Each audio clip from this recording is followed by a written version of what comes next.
Assalamualaikum warahmatullahi wabarakatuh. Anak-anak murid tahun 1. Okey.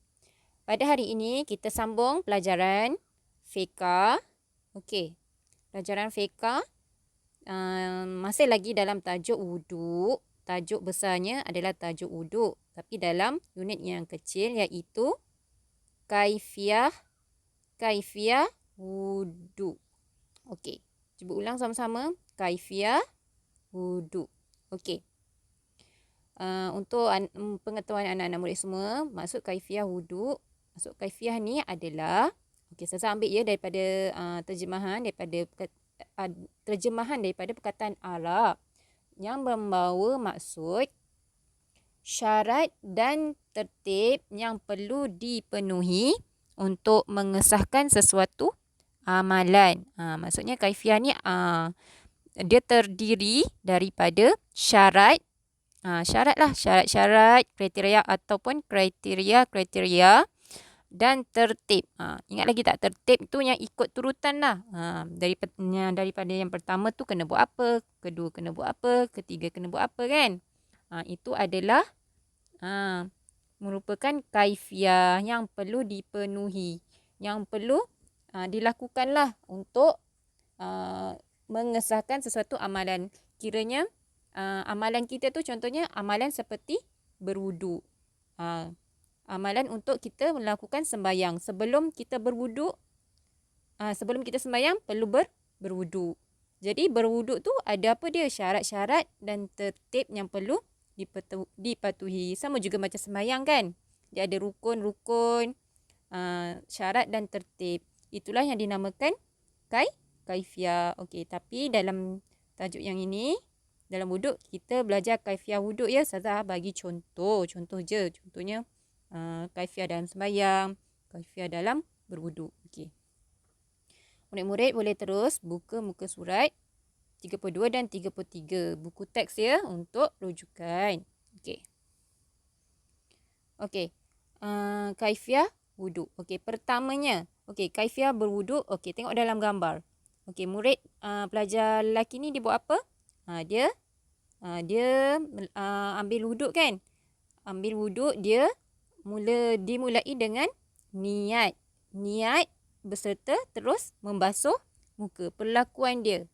Syarat kaifiah wuduk adalah perlu niat serta membasuh muka. Okey, kedua. Okey. Kaifiah wuduk pelajar ni buat apa? Keduanya adalah dia terus membasuh kedua-dua belah tangan hingga siku. Syaratnya perlu selepas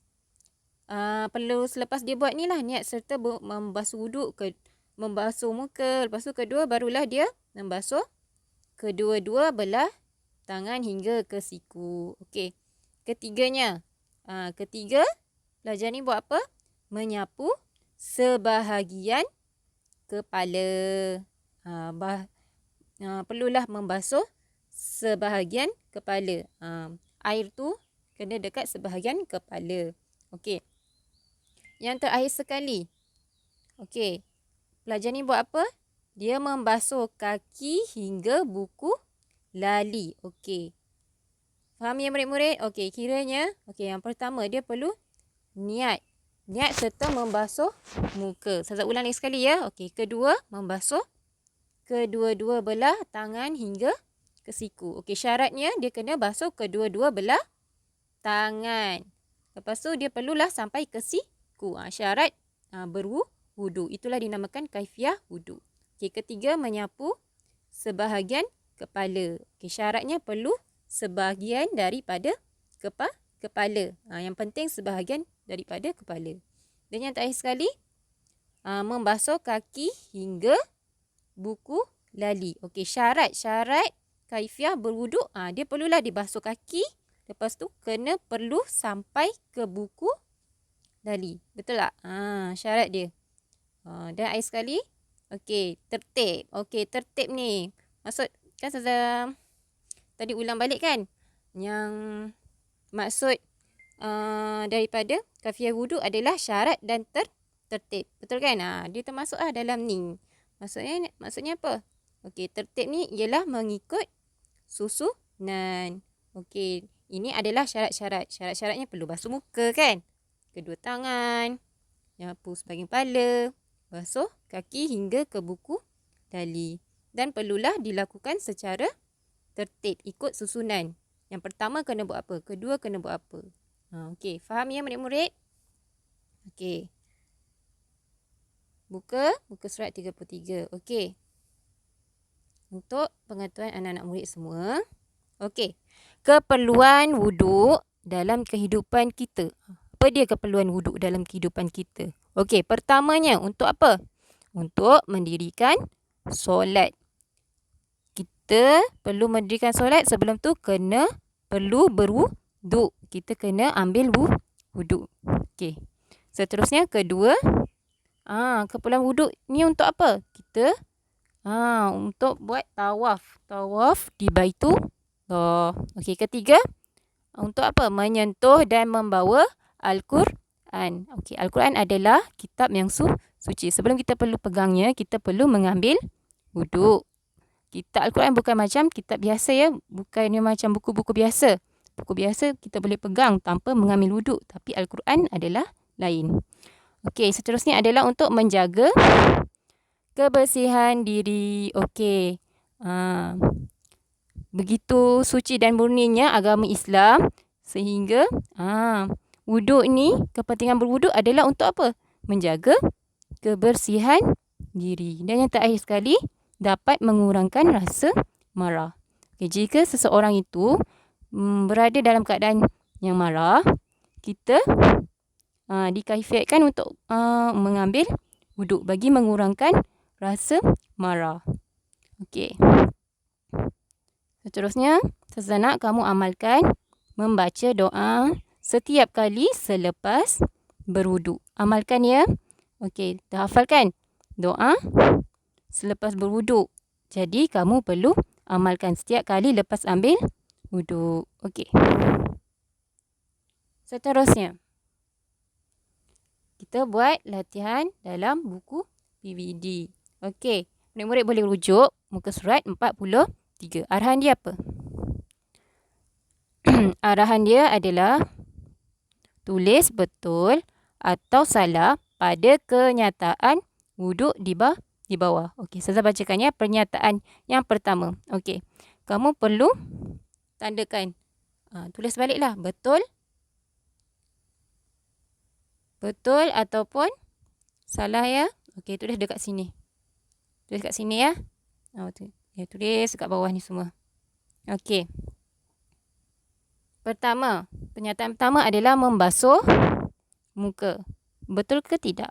Kalau betul, tulis kat sini. Salin balik sini. Betul. Kedua, membasuh leher.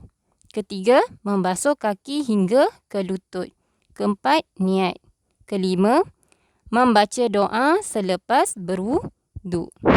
Keenam, menyapu sebahagian kepala. Ketujuh, mengikut urutan ataupun dikenali sebagai tertib. Urutan adalah tertib. Mengikut urutan adalah tertib. Okey, ke-8, bercakap-cakap ketika berwuduk. Betul ke tidak pernyataan wuduk ni? Betul atau salah? Tulis jawapannya. Okey. Dan yang terakhir sekali, murid-murid buka muka surat 44. Okey, silap ya kat sini. Sepatutnya 44. Okey. Lakukan simulasi wuduk berpandukan keterangan di bawah. Okey, jadinya kamu perlu buat apa?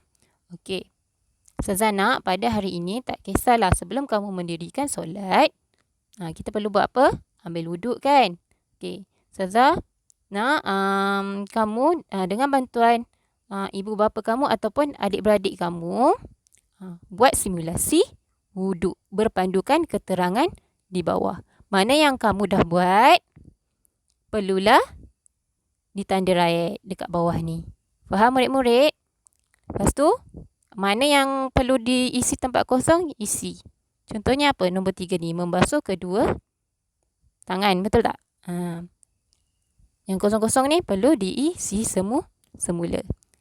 Kamu buat simulasi berwuduk tu ikut turutan ikut turutan ataupun tertib. Kemudian ditandakan right bagi setiap syarat dan tertib simulasi wuduk yang kamu buat. Okey, boleh faham ya anak murid semua? Okey. Itu sahaja untuk PDPR Fika pada hari ini. Saya harap semuanya dapat menyempurnakan tugasan dengan baik. Okey. Sekian itu sahaja. Terima kasih. Jangan lupa hantar tugasan Ustazah dalam Telegram. Okey. Assalamualaikum warahmatullahi wabarakatuh.